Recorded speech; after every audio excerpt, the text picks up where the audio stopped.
मैं हूं अंकित अवस्थी। फिलहाल खबर यह चल रही है कि तालिबान के लीडर्स आपस में झगड़ रहे हैं। लीडर को डर है कि तालिबानी सत्ता गिर सकती है। तो क्या इसका कोई पाकिस्तानी कनेक्शन है, क्योंकि पाकिस्तान की तालिबान से इन दिनों बन नहीं रही है, या इसका अमेरिकी कनेक्शन है क्योंकि अमेरिका को अफगानिस्तान के अंदर बगराम एयरबेस चाहिए, या फिर तालिबानी आपस में ही झगड़ रहे हैं? सारी चर्चाएं आज के सेशन में सिलसिलेवार तरीके से करते चलते हैं, क्योंकि चर्चा फिलहाल इस तरह से है कि तालिबान में फिलहाल सब कुछ ठीक नहीं है। तालिबान क्या है यह भी मैं बताऊंगा, कैसे बना, क्या इसका इतिहास है, ब्रीफ इंट्रो करेंगे, और आज क्या स्थिति है वो मैं आपको लेकर चल रहा हूं। तो अफगानिस्तान में तालिबान के भीतर के हालात ठीक नहीं है। कह रहे हैं कि हालात इतने बिगड़ चुके हैं कि सरकार ढहने का खतरा मंडराने लगा है, और तो और जो खींचतान है सत्ता के अंदर की वो सामने आने लगी है।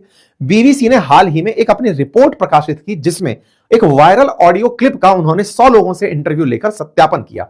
यह बीबीसी की रिपोर्ट है, जो कि अफगानिस्तान के अंदर काम कर रही बीबीसी ब्रिटिश ब्रॉडकास्टिंग, जो कि ब्रिटेन की कंपनी है, उसकी रिपोर्ट है। और उसने वहां पर एक ऑडियो क्लिप जो कि पिछले 1 साल से वायरल है, उसका सत्यापन गुपचुप तरीके से 100 तालिबानी लीडर्स से बिना पहचान बताए एक दूसरे की उसे रिपोर्ट किया है। और उस रिपोर्ट में यह जानकारी बाहर निकल कर आई है कि तालिबान के अंदर अब 2 खेमे बन चुके हैं, एक काबुल खेमा, एक कंधार खेमा। कौन सा खेमा ज्यादा इंपॉर्टेंट है उसको समझेंगे।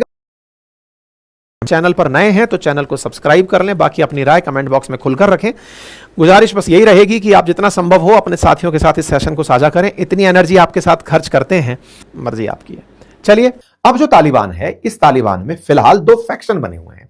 फैक्शन से मतलब यह है कि इसको ऐसे समझिए कि चला कौन कौन लोग रहे हैं। तो इसको समझाने के लिए मैं आपको ना सीधा लेकर चलता हूं ये तस्वीरों से ऊपर एक फ्लो चार्ट पर, आप इसे देखें।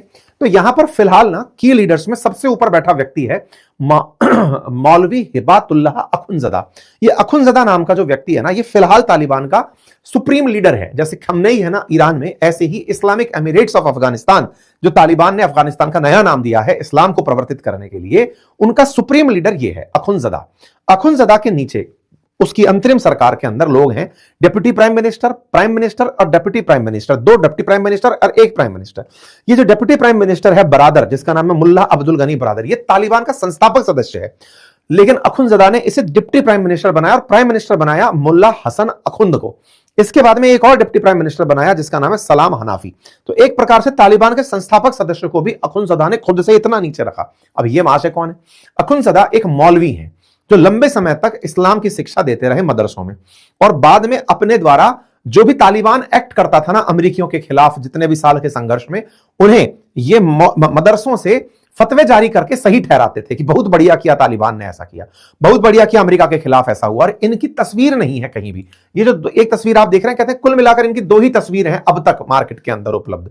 अब ये कल्पना में ही है कि कौन व्यक्ति है जो बैठ करके वहां से आदेश देता है, नहीं पता। ये टीवी से घृणा करते हैं, टीवी पर नहीं आना चाहते। ये बिल्कुल इस्लामिक कट्टरपंथ को बिलीव करते हैं कि टीवी पर होना ही नहीं चाहिए, म्यूजिक होना ही नहीं चाहिए, इंटरनेट होना ही नहीं चाहिए, महिलाओं की शिक्षा होनी नहीं चाहिए। बिल्कुल उस तरह से एक्सट्रीमिज्म को प्रमोट करना चाहते हैं। इन्हें अपने से अलग रखने के लिए, मतलब इन्होंने अपने आप को इतना ऊपर सेट किया हुआ है और बोले हम अपने तरीके से रीति रिवाज से चलेंगे। पर सारा गेम केवल धर्म से नहीं चलेगा, इसके लिए इन्होंने एक एग्जीक्यूटिव बॉडी बनाई है, और उस एग्जीक्यूटिव बॉडी में इन्होंने मिनिस्टर्स रखे हैं। ये वो मिनिस्टर्स हैं जिनमें से शायद मुत्तकी को तो आपने देखा भी होगा, विदेश मंत्री हैं इनके, भारत भी आए थे। ऐसे ही इनके पास एक सिराजुद्दीन हक्कानी भी है। इन भाई साहब की भी तस्वीरें बहुत ही कम उपलब्ध हुआ करती थी 2021 से पहले, और इनकी आजकल तस्वीरें खूब हैं, वो भी मैं आपको बताऊंगा। इन पर 1 करोड़ रुपए का अमेरिका ने इनाम रखा हुआ था। ये इनके कुछ मिनिस्टर्स हैं।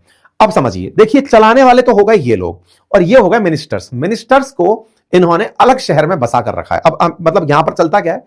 यहां पर चलता कुछ इस प्रकार से कि सुप्रीम लीडरशिप जो है ना, वो इनके कंधार में बैठती है, जिसके अंदर सुप्रीम लीडर आमिर अल मिनिस्टर्स अखुनजदा विराजमान होते हैं। तो अफगानिस्तान के 2 शहर, एक कंधार और एक काबुल।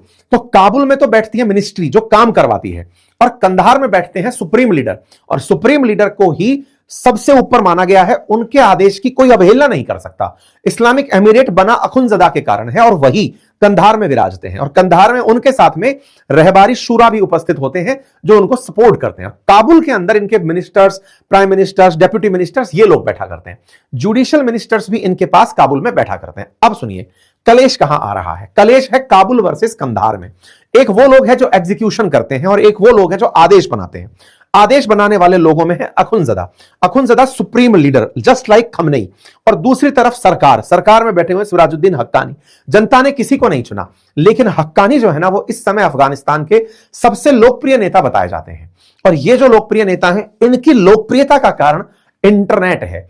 आजकल ये 2021 के बाद सोशल मीडिया पर बहुत सक्रिय हुए, इनके इंटरव्यूज वैश्विक मीडिया में छपने लगे, काबुल के अंदर लोग इन्हें देखना शुरू किए। धीरे धीरे अफगानिस्तान में इनका चेहरा, इनका बोलने का अंदाज जब पसंद आने लगा तो बहुत सारा यूथ इनसे कनेक्ट करने लगा। यानी कि काबुल मतलब अफगानिस्तान के अंदर हक्कानी जो हैं ये लोकप्रिय होने लगे। और जो दिखते नहीं थे, अच्छा ऐसे ही नहीं कि साहब दिखते तो बहुत सारे मुत्तकी भी दिखता है, फिर हक्कानी क्यों है हिट हुआ, इसके पीछे की कहानी सुनो।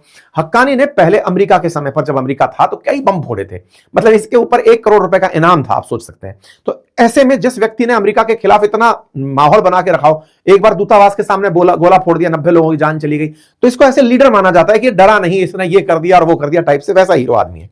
तो अब क्या है, तो अब आप समझिए कि जो अखुनजदा हैं उनके साथ में 3 लोग, मतलब उनके अब्दुल हकीम हक्कानी चीफ जस्टिस, मोहम्मद हसन अखुंद और दूसरा शिक्षा मंत्री, ये तो 3 रहते हैं उनके पक्ष में कंधार गुट में। और उनके अपोजिशन में अब्दुल गनी बरादर, मोहम्मद याकूब मुजाहिद और सिराजुद्दीन हक्कानी। हक्कानी एक तरह से गृह मंत्री हैं। ये जो लोग हैं ना, ये काबुल गुट के अंदर अब अपने आप को सेटल कर चुके हैं। तो अब क्या होता है कि इन लोगों के बारे में कि गुट बन चुके हैं, ये खबर बाहर नहीं आती। खबर आती है एक ऑडियो क्लिप से, एक ऑडियो क्लिप जिसमें अखुनजदा मदरसे में भाषण देते हुए कह रहे हैं कि अगर हम ऐसे ही लड़ते रहे तो हम खत्म हो जाएंगे, तालिबान खत्म हो जाएगा। ये ऑडियो क्लिप जब बाहर आती है तो ये पहले तो यूं ही चल रही होती है, किसी ने इसको गंभीरता से नहीं लिया होता, मैसेज था चला गया। लेकिन इस खबर को धीरे धीरे लोग एडमिट करने लगे कि ये सच है, तालिबान के अंदर 2 धड़े बन गए हैं और वो 2 धड़े एक दूसरे के खिलाफ काम कर रहे हैं। बीबीसी इस बात की पड़ताल करने निकली, उसने तालिबान के नेताओं को पकड़ा।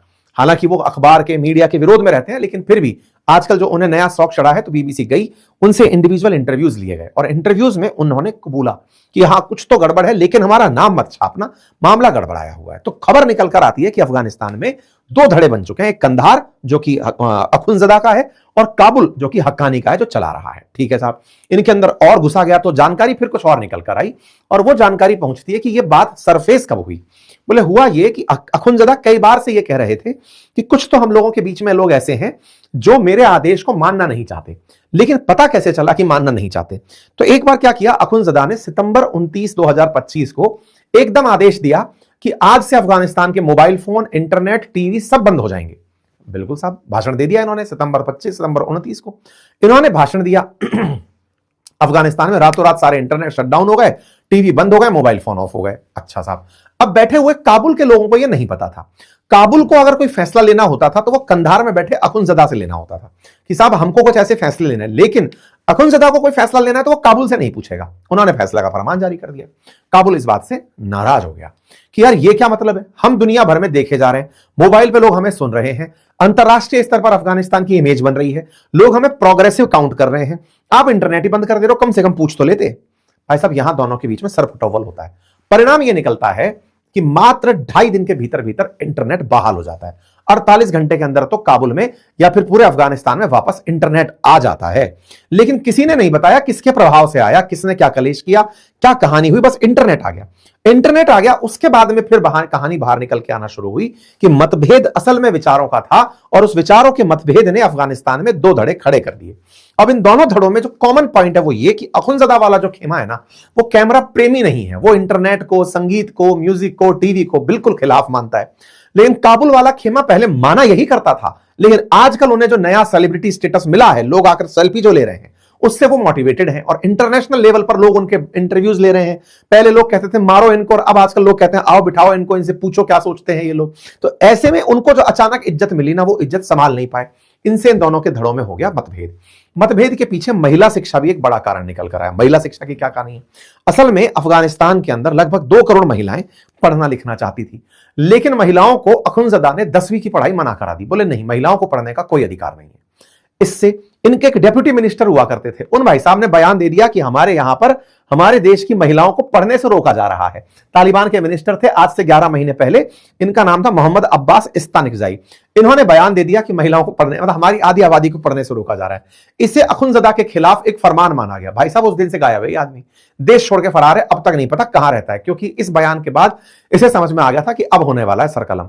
ऐसे में ये गायब है। तो कुल मिलाकर अब अफगानिस्तान के अंदर जो 2 धड़े बने हैं तालिबान के, एक प्रोग्रेसिव तरीके से चलना चाहता है, एक रिग्रेसिव तरीके से, और रिग्रेसिव तरीके वालों के पास इंटरनेट नहीं है, इसलिए वो मारे जा रहे हैं, उनकी बात बाहर तक नहीं आ रही।